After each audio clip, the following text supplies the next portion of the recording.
Fala, Matt Coffer, tudo bem? Bem-vindo aqui ao quarto dia da Semana HIT. Espero que você aproveite muito a aula. Pequenas dicas para a gente conseguir aproveitar melhor o conteúdo aqui tenta assistir as aulas no seu computador, tá bom? Anote, faça anotações, pode parar, voltar, ver quantas vezes você quiser. E espero também te ver na live domingo, que a gente vai discutir várias coisas e vai ter várias surpresas. Te aguardo lá, tá bom? Boa aula! Olá pessoal, sejam muito bem-vindos aqui à parte de pediatria do HIT. Meu nome é Amíria, eu sou uma das professoras, eu sou pediatra pela Unicamp e sou residente de neonatologia pela USP. A gente vai começar aqui então conversando sobre um tema super importante dentro da pediatria, que é aleitamento materno. Hoje a gente vai conversar então sobre o aleitamento e vamos falar um pouquinho sobre a alimentação do lactente. Qual que vai ser o nosso roteiro então? A gente vai começar relembrando aí a composição do leite materno, os benefícios e a técnica do aleitamento. Depois a gente vai falar sobre as principais dificuldades dentro da amamentação, contraindicações e situações especiais e vamos terminar relembrando aí coisas importantes da alimentação do lactente para sua prova de residência. Então, você já sabe, dá um pause, tenta responder a questão e a gente vai respondendo junto ao longo da aula. Então, vamos começar aqui com uma questão da UFRJ de 2022. Essa é a questão da USP de 2022.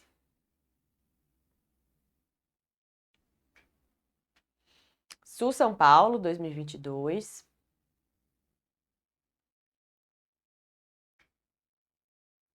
Outra questão do Sul São Paulo de 2022.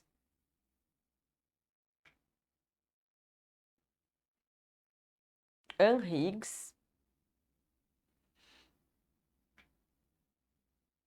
Einstein.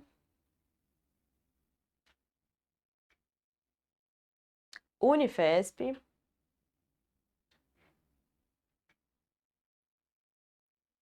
E Surse. Santa Casa. HCPA. Vamos lá, então. Vamos começar relembrando aí a fisiologia e a composição do aleitamento. Então, só para lembrar as definições do leite materno, do aleitamento materno, eu vou considerar aleitamento materno exclusivo aquela situação em que o bebê recebe leite humano, leite da própria mãe, leite de outras mães, né, leite humano, pode ser direto da mama ou pode ser via sonda, pode ser via copo, e aqui ele pode receber medicações, vitaminas, soro de reidratação oral, tá? Aqui eu vou considerar aleitamento materno exclusivo. Se esse bebê, além de leite humano, receber outros líquidos, eu vou considerar aleitamento materno predominante. Então, se ele receber leite materno, mais água, mais chá, alguma coisa desse tipo. Terceira situação, aleitamento complementado, que é aquele daquela criança que já se alimenta. Então, aquela criança que mama peito e recebe outros alimentos. Aqui eu vou considerar aleitamento materno complementado. Quarta situação, aleitamento misto ou parcial. É aquela situação em que o bebê recebe leite materno e outros tipos de leite, leite de vaca, leite de caixinha, outras coisas. Quais são as orientações, então? Bom, o aleitamento deve ser exclusivo, ou seja, só leite materno até pelo menos os 6 meses de vida. E aí, a partir do 6º mês, eu começo a introdução alimentar e esse aleitamento deve ser mantido pelo menos até o 2º ano de vida de forma complementada, ou seja, leite materno e outros alimentos. Além de ser exclusivo, ele deve ser em livre demanda, ou seja, o bebê vai mamar o quanto ele quiser. Eu não limito a frequência entre as mamadas e eu não limito o tempo de duração daquela mamada. O bebê está em livre demanda, ele vai mamar o quanto ele demandar. E a outra orientação é que esse aleitamento deve ser iniciado já em sala de parto na primeira hora de vida, que é o que a gente chama de golden hour. Então, já respondendo a nossa primeira questão aqui da UFRJ de 2022, pode-se afirmar sobre as definições de aleitamento materno adotadas pela OMS. A. Aleitamento materno exclusivo, quando a criança recebe leite materno direto da mama ou ordenhado, ou leite humano de outra fonte, além de gotas ou xaropes com vitaminas, sais de reidratação, suplementos e medicamentos. Tá certa? B. Aleitamento materno exclusivo, quando a criança recebe apenas leite materno, direto da mama ou ordenhado, sem outros líquidos ou sólidos. Essa daqui deixa dúvida, né? Mas a letra A ainda está mais completa. C. Aleitamento materno exclusivo, quando a criança recebe leite materno direto da mama ou ordenhado, ou leite humano de outra fonte, além de outros líquidos ou sólidos que garantam efetivo aporte nutricional. Não, né? D. Aleitamento misto ou parcial, a criança recebe leite materno e outros alimentos? Não, aí aqui é aleitamento complementado. Então aqui é letra A. Quais são as características aí do leite ao longo do crescimento desse bebê? Então, o primeiro leite que esse bebê mama é o colostro, que é aquele meu leite inicial, que ele vai se manter aí até 3, 5 dias pós-nascimento, depende da fonte, às vezes até 7 dias. Qual que é a característica do colostro? O colostro, ele é um leite muito proteico, é um leite com muitos fatores de proteção. Então, eu vou ter muita proteína, muitos fatores de proteção e vou ter mais eletrólitos e mais vitaminas. Depois do colostro, eu passo por um período de leite de transição até que eu chegue no leite maduro, que é o leite que vai manter aí durante toda a amamentação. O leite maduro aí, ele surge, né? Ele passa a ser produzido a partir do 15º dia. Qual que é a característica do leite maduro em relação ao colostro? Ele é um leite mais gorduroso, com mais calorias, com mais lactose, tá? Outro tipo de classificação que eu tenho é uma classificação um pouco antiga, que é bem discutida hoje, que é de leite anterior e leite posterior. O que a gente sabe? Que a composição do leite materno, ela muda, ela varia ao longo da mamada. Então, o primeiro leite da mamada, ele é um leite mais aquoso, com menos lipídios, com menos energia. O leite do final da mamada é um leite mais gordo, é um leite, visivelmente é um leite mais denso, então tem mais calorias. Mas a gente não sabe qual que é o tempo de eu passar do leite anterior para o leite posterior. Quais são os componentes principais do leite materno? Isso aqui às vezes é cobrado em prova. Qual que é o principal carboidrato do leite humano? O principal carboidrato é a lactose. Qual que é a principal proteína? É a lactoalbumina. E a lactoalbumina, ela é uma proteína do soro. Isso aqui é muito importante, por quê?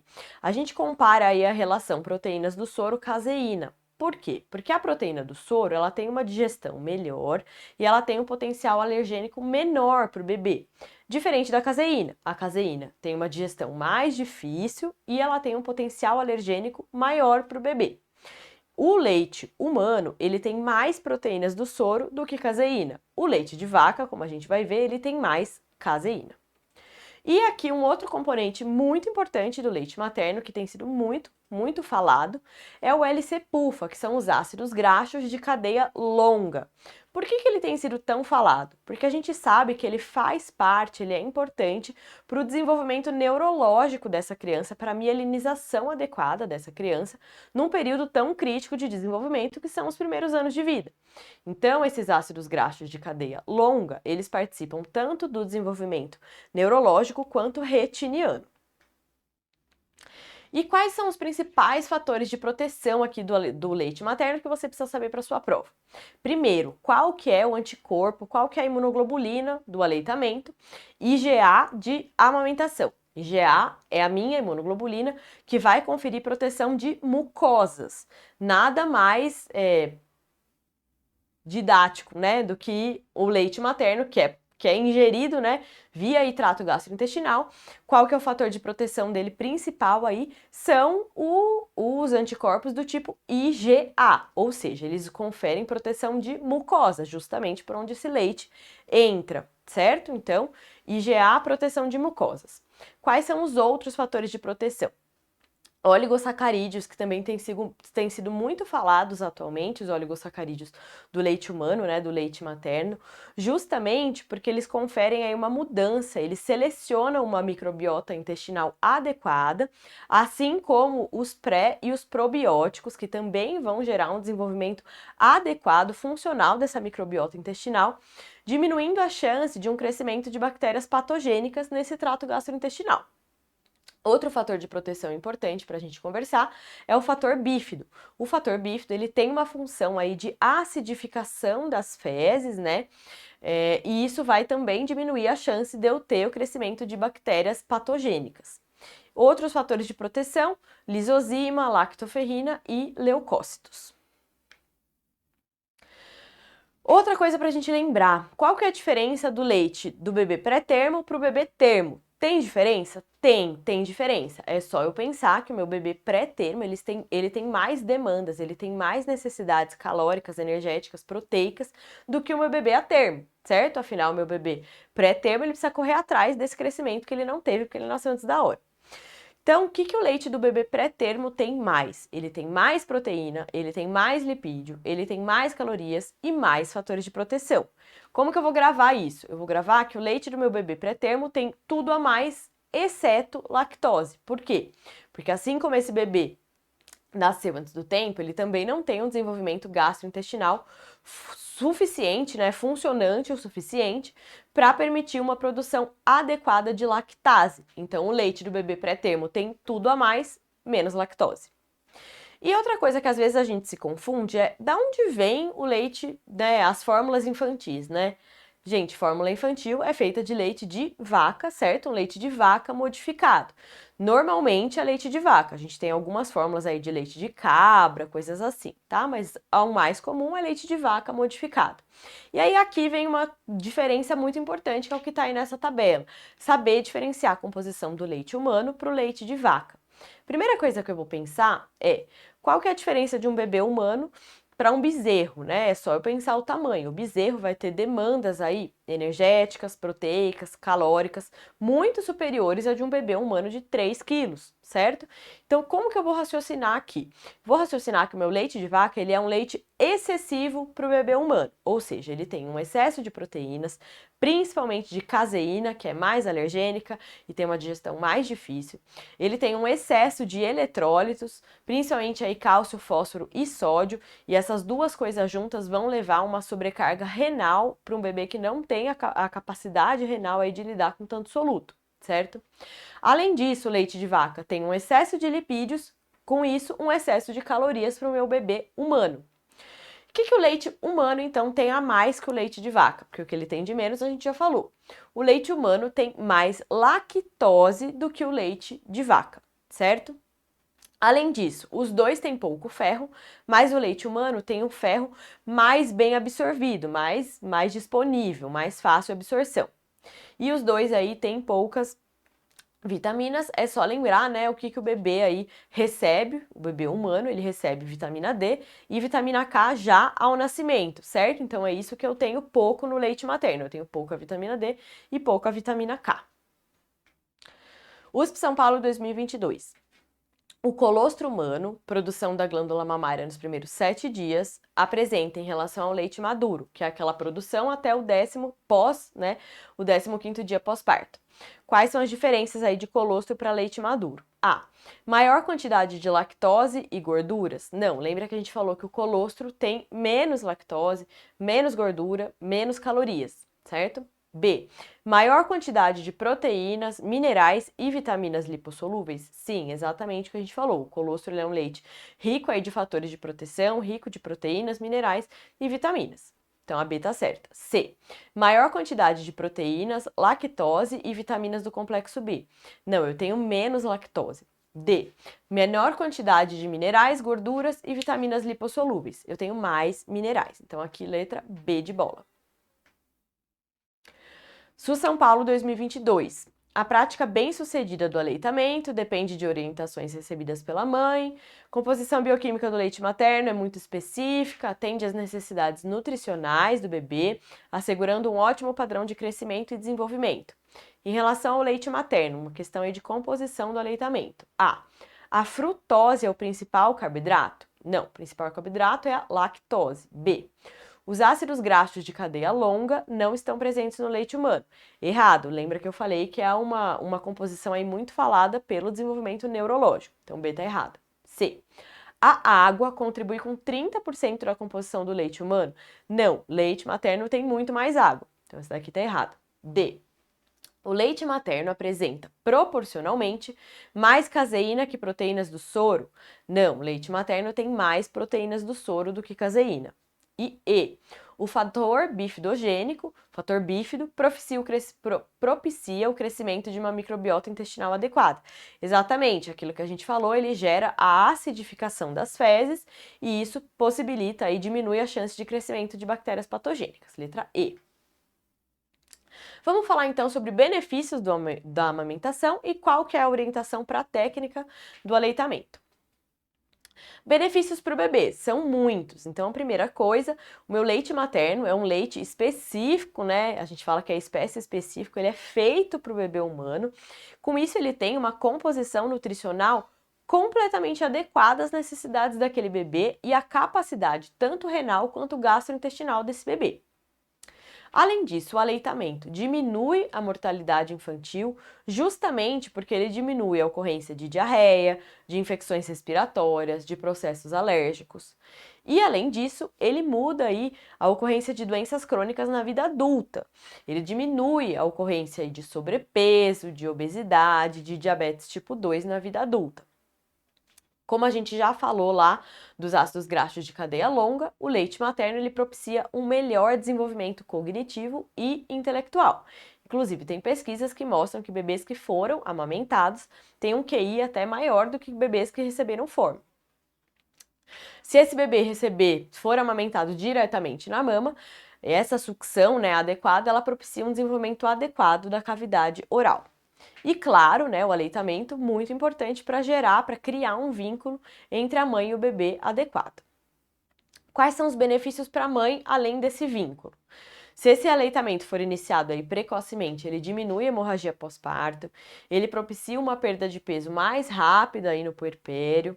Além disso, ele é uma forma muito econômica e prática de alimentar o bebê, né? Você não tem que ficar saindo com fórmula, mamadeira fervida, leite, água fervida para diluir, né? Se a mãe tá com o bebê, a mãe tá lá com a máquina, com o estoque de leite o tempo todo, ela é só ela amamentar o bebê, muito mais fácil e muito mais barato. E essa mulher que amamentou, ela tem uma menor ocorrência aí, tanto de câncer de mama quanto de câncer de ovário. Outro ponto importante aqui é a ação contraceptiva do aleitamento nesses primeiros 6 meses de vida do bebê, desde que a mãe esteja em amenorreia, esteja sem menstruar e esteja com aleitamento materno exclusivo. Vamos falar sobre a técnica, né? E a técnica, ela é a chave do sucesso aqui para esse aleitamento dar certo. E a técnica, ela é resumidamente aí composta por pega e posicionamento. Começando a falar sobre o posicionamento, que são aquelas orientações que relacionam o corpo do bebê em relação ao corpo da mãe. Então, como que deve estar o corpo do bebê? O bebê deve estar com o rosto de frente para a mama, o corpo dele tem que estar próximo ao da mãe. A gente fala que o bebê fica aí barriga com barriga, né? O bebê todo viradinho para a mãe. O bebê tem que estar com o pescoço e com o tronco alinhados, ele não pode estar, né, virado para nenhum lugar. E esse bebê tem que estar bem apoiado, como a gente vê aí na imagem. Além disso, né, em relação à pega, o que eu preciso visualizar para garantir que essa técnica tá adequada? Se o bebê estiver pegando certo, eu vou visualizar mais areola acima, a boca do bebê tem que estar bem aberta, o lábio de baixo, né, o lábio inferior tem que estar virado para fora, evertido, e o queixo toca a mama. O nariz pode tocar a mama, mas não pode estar achatado, aí o bebê tem que estar conseguindo respirar pelo nariz. Quais são as orientações em relação à ordenha e ao armazenamento desse leite? Isso aqui também é bem cobrado em prova, tá? Tanto de acesso direto quanto de R+ de pediatria. O básico que você tem que saber é o tempo de armazenamento desse leite. Esse leite, então, depois de ordenhado, ele dura 12 horas na geladeira e até 15 dias se ele for congelado, é congelador ou freezer, certo? Mas em relação a todo o processo de ordenha, o que eu preciso saber? Para essa mãe extrair o leite, eu começo lá com as minhas medidas de higiene, ela vai lavar a mão, colocar touca, colocar máscara, vai fazer uma massagem da mama para facilitar a injeção desse leite. Pode ser feita a ordenha tanto manual quanto com bomba, né, bomba elétrica, bomba mecânica. Onde que eu vou armazenar esse meu leite? Esse leite vai ficar armazenado em um frasco de vidro com tampa de plástico, como a gente vê aí na segunda imagem. O tempo a gente já falou, 12 horas na geladeira, 15 dias no congelador. Quando eu for descongelar esse leite, ele deve ser descongelado sem fogo ligado, né? Eu vou descongelar em banho-maria com o fogo desligado, não pode ser micro-ondas. E eu vou oferecer evitando aí mamadeira, que eu sei que pode levar ao desmame, certo? Eu vou oferecer aí preferencialmente via copo, via colher dosadora, tá? Ó que bonitinho esse bebezinho aí com um copo. Sul São Paulo 2022, a mãe de um lactente de 4 meses fala que vai voltar ao trabalho e ele quer saber quais são as orientações para guardar esse leite humano. O que a gente conversou? O leite dura 12 horas na geladeira e 15 dias no freezer, letra C. Henrigues 2022. Mãe amamentando seu filho de 4 meses, exclusivamente no peito, voltou ao trabalho. Foi orientada a retirar e guardar o leite para oferecerem para o bebê. Quais que são as afirmativas corretas aqui? 1. O leite retirado da mama pode ser conservado em geladeira por até 12 horas e no freezer por 15 dias. Sim. 2. O leite materno retirado deve ser oferecido de preferência em um copo, xícara ou colher. Sim. 3. O leite materno não deve ser fervido e nem levado ao micro-ondas, apenas aquecido em banho-maria. Certa também. Então aqui a gente fica com a D de dado. Vamos falar então sobre outra coisa aí que é bem cobrada em prova, quais são as principais dificuldades associadas à amamentação. Aqui as principais, né? Trauma mamilar, fissura, dor para amamentar, engurgitamento mamário, mastite e mastite que vem com abscesso, candidíase mamária e baixo ganho de peso pelo bebê. A base aqui da minha conduta para todas essas dificuldades é corrigir a técnica da amamentação e manter o aleitamento, certo? Com uma técnica adequada, eu previno todas essas situações.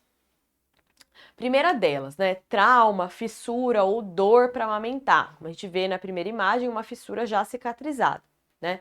O que eu vou fazer? Essa fissura, essa dor para amamentar, ela acontece porque esse bebê não está abocanhando toda a areola, certo? Normalmente esse bebê que está pegando errado, ele está pegando só o mamilo. E aí não tem ejeção de leite e machuca a mãe. O que eu vou fazer? Vou orientar a técnica e vou tentar cicatrizar esse mamilo aí, evitar que esse atrito de manter a amamentação piore. Então, o que eu vou orientar para essa mãe? Ela vai tentar manter esse mamilo seco, ela vai começar a amamentação pela mama que está menos machucada, justamente para facilitar aquele reflexo de ejeção do leite, né? Quando o bebê vá para a mama mais afetada, ela já esteja aí com leite vazando, com leite descendo, né? Além disso, essa mãe não pode interromper a mamada, só puxar o bebê, né? Tem aquela técnica de colocar o dedo dentro da boca do bebê até ele soltar a mama, né? Não puxar o bebê direto, porque isso corta a mama. Outra coisa é tentar evitar o engurgitamento mamário, que a gente vai falar mais pra frente. Se ela sentir que a mama estiver muito cheia, ela pode ordenhar um pouco, massagear e ordenhar um pouco, para que essa mama esteja mais flácida para o bebê mamar, de forma que não machuque. Outra coisa é amamentar em diferentes posições, como a gente vê aí na segunda imagem, para não ficar fazendo atrito sempre no mesmo local. Aqui eu não vou orientar, na verdade, em situação nenhuma, eu vou orientar bicos intermediários aí, aquelas coisas de silicone, né, que eles colocam. Isso não é recomendado, né? Isso aumenta a chance de ter candidíase, aumenta desmame, dificulta a ejeção do leite. E eu posso, claro, prescrever analgesia para essa mãe. Segunda situação, engurgitamento mamário, é uma situação que acontece de forma fisiológica, lá quando eu tenho a apojadura, quando eu tenho a descida do leite, certo? Quando eu tenho essa apojadura, essa mama vai ficar tensa, vai ficar cheia, a mãe vai sentir essa mama repleta, né, assim, até um pouco endurecida, mas isso pode se tornar patológico, principalmente nos primeiros meses de vida, que às vezes a mãe acaba produzindo mais leite do que o bebê consegue mamar.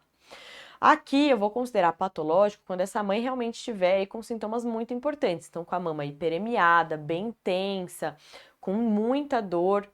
O que eu vou orientar? Eu vou orientar que essa mãe esvazie as mamas adequadamente. Então, sentiu que a mama está muito tensa, né? Não deixar ficar aquele peito extremamente duro, porque aí ela não consegue nem tirar esse leite que está lá. Então, antes de amamentar, faz um pouco de massagem, extrai um pouco de leite, facilita a saída do leite quando o bebê estiver mamando. Depois de amamentar, ainda assim, se a mulher sentir que tem leite, extrair também, não deixar leite lá parado, tá bom? Posso também prescrever analgesia e posso prescrever compressas frias aí para diminuir a minha produção láctea. Outra situação para a gente lembrar é a candidíase mamária. Candidíase mamária é aí um diagnóstico diferencial com a mastite, né? E com o próprio engurgitamento. Na candidíase, essa mãe vai vir aí com uma queixa de que a mama tá muito hiperemiada, tá dolorida, a pele aí tem um aspecto brilhante, às vezes tem alguma descamação. E o que vai te lembrar de candidíase na sua prova é que essa mãe fala que ela sente fisgadas, agulhadas durante a amamentação. Sempre lembrar que eu vou examinar o bebê também, e aí o meu tratamento é feito com antifúngico tópico para a mãe e para o bebê, sempre orientando retirar os bicos artificiais, chupeta, mamadeira, mamilo intermediário, todas essas coisas que podem gerar aí uma manutenção dessa infecção fúngica. Se eu tenho um engurgitamento que não é resolvido aí, que não tem uma intervenção, essa mulher evolui para uma mastite, né? A mastite, ela é uma inflamação associada ou não à infecção bacteriana dessa mama, principalmente por Staphylo aureus. O meu quadro clínico aqui é composto por hiperemia dessa mama, edema, então essa mama vai ficar muito tensa, bem vermelha, com quente, né, com outros sinais flogísticos. Essa mulher vai ter muita dor e ela pode ter sinais sistêmicos, ela pode ter febre, pode ter calafrio. Qual que vai ser a minha orientação? Tentar manter a amamentação, inclusive na mama acometida, antibiótico terapia e fazer o esvaziamento adequado dessa mama, prevenindo o engurgitamento que pode levar a mastite. Sempre que eu tenho uma mastite, eu vou avaliar se eu tenho abscesso mamário, se eu tenho alguma área de flutuação, se eu tenho descarga purulenta mamilar. Nessas situações, eu faço um ultrassom e pode ser necessário fazer a drenagem desse abscesso com antibiótico endovenoso. Eu vou tentar manter a amamentação, se possível, né? Se não, também vou manter a minha orientação de esvaziar essa mama para que essa mulher não tenha outra mastite. E a dificuldade aqui que vai ser manifestada pelo bebê, né? O bebê que está em aleitamento e que não está ganhando peso adequadamente. Primeira coisa que você vai orientar essa mãe é que não existe leite fraco, que o leite materno é o melhor leite, a melhor alimentação que ela pode oferecer para o filho dela. O que a gente vai observar aí de palpável nessa queixa de baixo ganho ponderal? Preciso lembrar que o bebê vai perder peso, né, na primeira semana de vida, o recém-nascido quando nasce, ele pode perder até 10% do peso. Esse tempo de recuperação é bem discutível, a gente fala, na primeira semana, os primeiros 10 dias, os primeiros 14 dias, mais ou menos por essa faixa. Nesses primeiros 10 dias, normalmente, esse bebê já tem que ter recuperado esses 10% de perda de peso. Além disso, eu vou examinar o meu bebê, ver se ele está desidratado, ver se ele está hipoativo, se ele tem algum sinal de alerta aí. Vou avaliar as eliminações desse bebê, quantas fraldas de xixi, quantas fraldas de cocô, ele ainda está eliminando mecônio. Preciso avaliar objetivamente se esse bebê está mamando bem ou não. E qual que é o ganho de peso aí esperado, só para a gente lembrar? No primeiro trimestre de vida, esse bebê deve estar ganhando aí mais ou menos 25 a 30 gramas por dia. Segundo trimestre, 20 gramas por dia. Terceiro trimestre, mais ou menos 15. Quarto trimestre, 10 gramas por dia. E além de tudo, eu vou avaliar a técnica dessa amamentação. Ver se o bebê está mamando certo, se a mãe já teve a pojadura. O que eu vou fazer? Em geral, eu vou orientar a técnica, manter o aleitamento e orientar um retorno precoce para reavaliar esse bebê. Então, Einstein 2022, RN termo, parto vaginal, tá com 54 horas de vida no alojamento. A mãe conta que o bebê chora muito, larga o peito frequentemente e que ela não sente as mamas esvaziarem após a mamada. A perda ponderal é de 11% desde o nascimento. O RN está vigoroso, mas durante as mamadas não deglute adequadamente. Entre as seguintes opções, a melhor conduta nesse momento é: o que está acontecendo aqui? O que está acontecendo é que essa mãe ainda não teve a pojadura. E tá tudo bem, porque a pojadura ela vai acontecer lá entre o terceiro e o quinto dia mesmo, então ela tá no prazo, certo? O que eu vou fazer? Eu vou orientar essa mãe, orientar a técnica, orientar a pega e o posicionamento, ensinar a mãe a fazer uma ordenha certa, né, dessa areola e manter o aleitamento aí com retornos precoces. Então aqui letra A. B. Prescrever fórmula por translactação? Não, né? Essa mãe tá no prazo aí de ter a pojadura, apesar do bebê ter tido uma perda de peso de 11%, tá tudo bem com ele ainda é novinho, eu posso observar aí, incentivar a amamentação e ver o que vai acontecer com esse bebê. C. Orientar a mãe que o tempo mínimo da mamada em cada peito deve ser de 30 minutos. Isso aí não é mais orientado, certo? D. Encaminhar o binômio para o banco de leite e prescrever uma mamada de fórmula. Também não. Às vezes a gente até encaminha para o banco de leite pela orientação de amamentação adequada que eles dão, mas não que esse bebê vá receber aí leite, porque o banco de leite é selecionado, né? Não é para bebê termo de alojamento. Unifesp 2022. Recém-nascido a termo, 3.250, adequado, nasceu de parto cesárea, tá na primeira consulta aí com 10 dias de vida. A mãe é primigesta, ígida, a criança tá com leite materno em pequena quantidade e fórmula láctea a cada 3 horas, iniciada há 1 dia. No exame físico, a mãe tem fissuras em ambos os mamilos, a criança abocanha o mamilo e a mãe tem dor. Quais medidas poderiam ter sido adotadas para evitar essa situação? Tem um bebê aí na primeira consulta com 10 dias, que não estava mamando certo, a mãe está com o peito todo machucado e ela começou a dar fórmula. Isso aqui acontece muito, né? E por que isso acontece? Porque a amamentação não é bem orientada no lugar que esse bebê nasce, né? Esse bebê normalmente não consegue uma consulta tão precoce e essa mãe não é orientada a amamentar, não é orientada à técnica da amamentação. O que a gente deveria ter feito, então? A gente deveria ter orientado, corrigido o posicionamento e a pega já nas primeiras mamadas, prevenindo a ocorrência de fissuras e mantendo esses cuidados e orientações depois da alta hospitalar, certo? B. Suplementação com fórmula apropriada em bico ortodôntico, orientada antes da alta hospitalar. Não, né? Socorro. Uso de conchas para amamentação. Pior ainda, a gente não quer usar nada na amamentação. A amamentação é peito e bebê com técnica, né, adequada. C.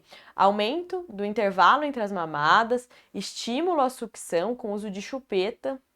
Socorro, parei. D. Uso de hidratante na região da areola durante a gestação e introduzir o dedo indicador na boca da criança para interromper a sucção se for necessário. O introduzir o dedo tá certo, mas o uso de hidratantes não é mais recomendado, tá bom? Então aqui letra A. Surse 2022. Mãe de um lactente de 3 semanas de vida, a termo e saudável, tá em aleitamento materno exclusivo.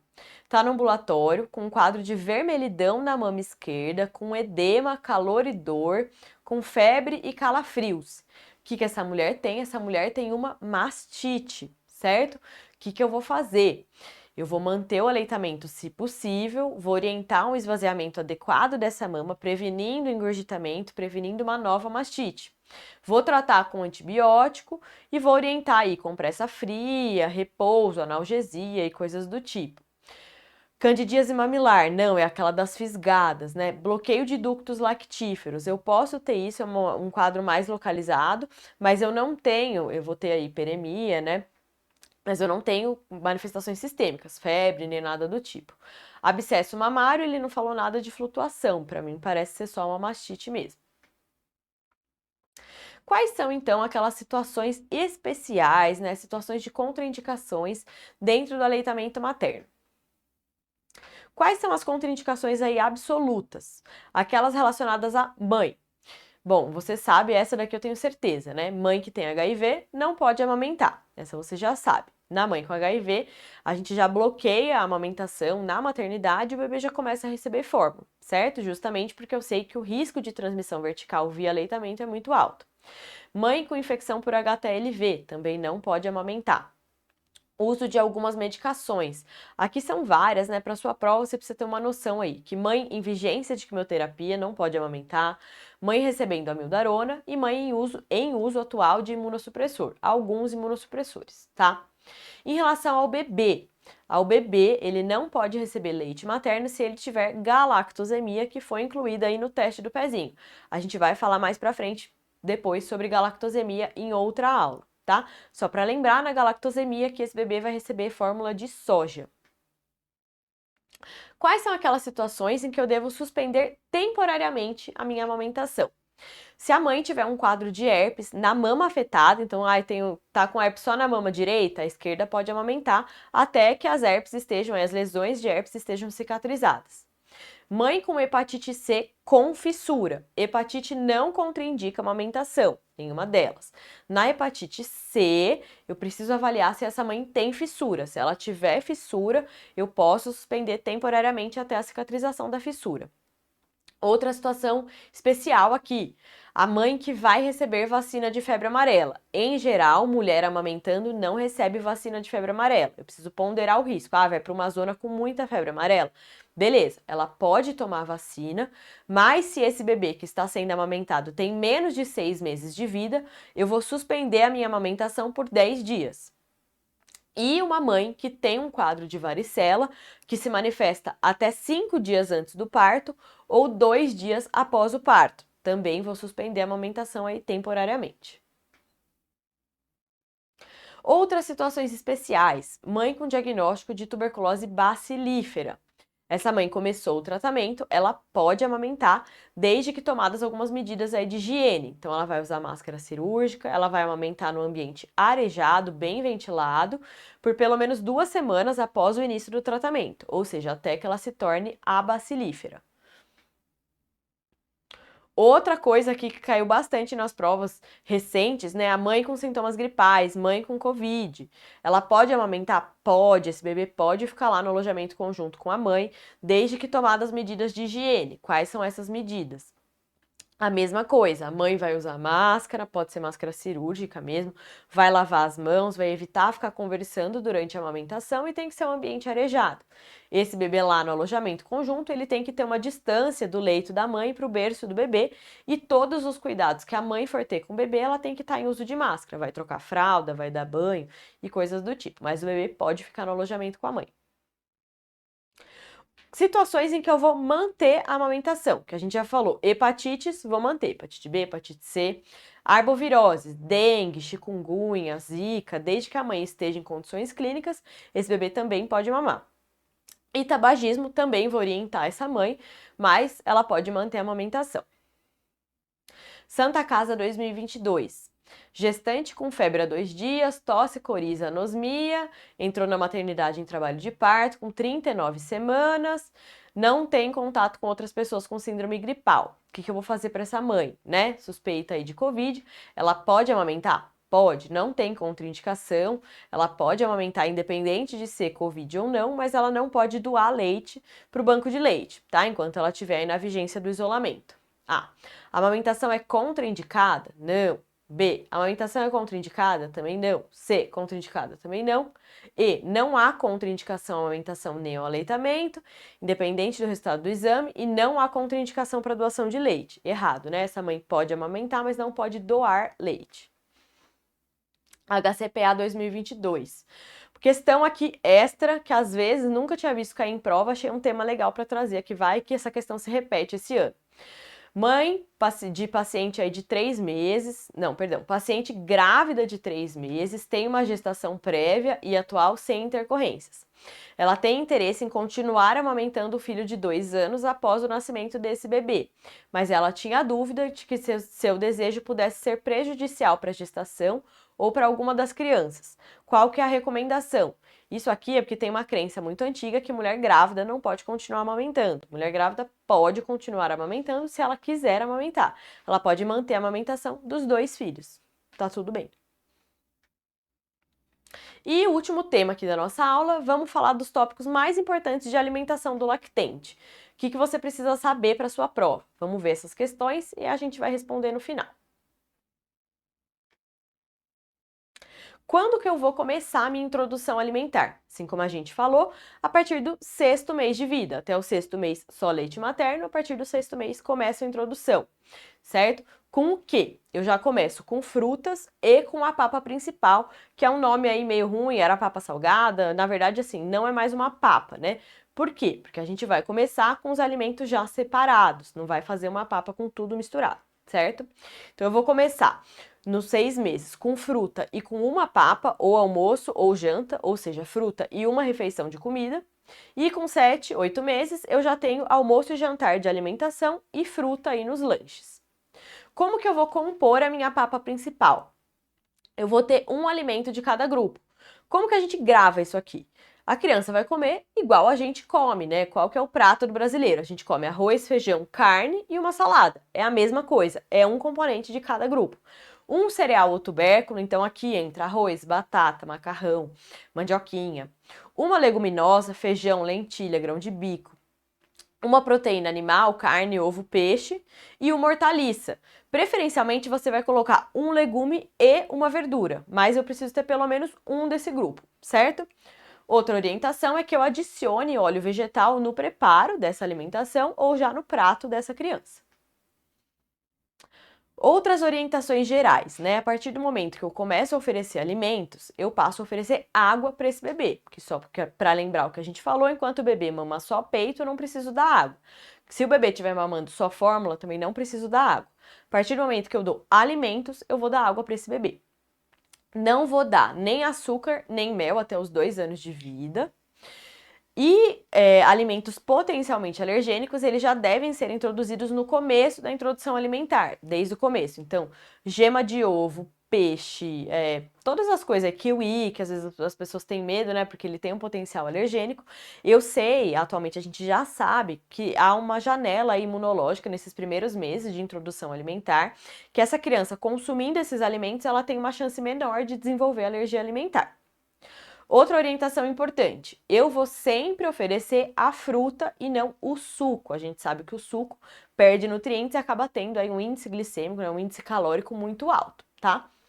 Os alimentos, eles são separados no prato, né? Eu não faço mais uma papa com tudo, justamente para a criança provar aí todos os alimentos em separado. E a consistência é bem discutível, o que está lá no manual é que eu começo com os alimentos em consistência amassada com o garfo, e aí, próximo a 1 ano, esse bebê já come a comida da família. Eu vou levando aí a consistência normal, certo? Vamos ver essa questão aqui do SURSE 2022. Mãe de lactente de 6 meses, está em aleitamento materno exclusivo, está no ambulatório, tem dúvida sobre a alimentação do filho. Qual das alternativas faria parte de uma adequada orientação para o início da alimentação complementar? A.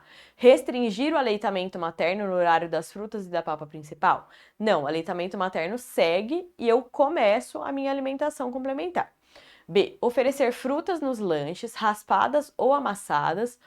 Os sucos, mesmo que naturais, devem ser evitados, tá certo? Eu vou sempre priorizar a fruta, então a B tá certa. C. Adiar a introdução de alimentos potencialmente alergênicos, como o ovo, para após o 1º ano de vida? Não, já começo tudo lá com 6 meses. E D. Ofertar no almoço ou jantar a papa principal de misturas múltiplas, inicialmente peneirada ou liquidificada, para facilitar a aceitação? Não, isso aqui é uma orientação muito antiga. Você não bate, mas não passa em peneira, não bate mais no liquidificador, você só amassa com o garfo. Então aqui letra B de bola. Outra questão do SURSE é de 2022, o Guia Alimentar para Crianças Brasileiras menores de 2 anos, ele quer saber qual que é a recomendação do Guia Alimentar. Vamos ver então. A. Não deve ser oferecido açúcar, nem preparações ou produtos que contenham açúcar à criança até 2 anos de idade, tá certa? B. Podem ser oferecidos à criança menor de 2 anos alimentos preparados em casa com pequenas quantidades de açúcar. Não. Produtos ultraprocessados que não contenham açúcar em suas preparações podem ser oferecidos a partir de 1 ano. Ultraprocessado não é para ser oferecido. D. Para uma alimentação variada, oferecer à criança, além de água própria para o consumo, sucos e outras bebidas açucaradas. Não. Então aqui letra A. Então é isso, pessoal. Espero que vocês tenham aproveitado. A gente se vê na próxima.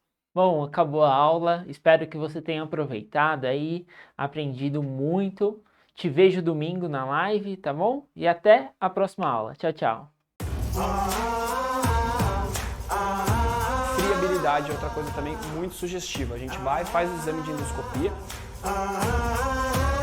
Importante, vai cair em alguma questão. Se não for cair, você precisa saber também.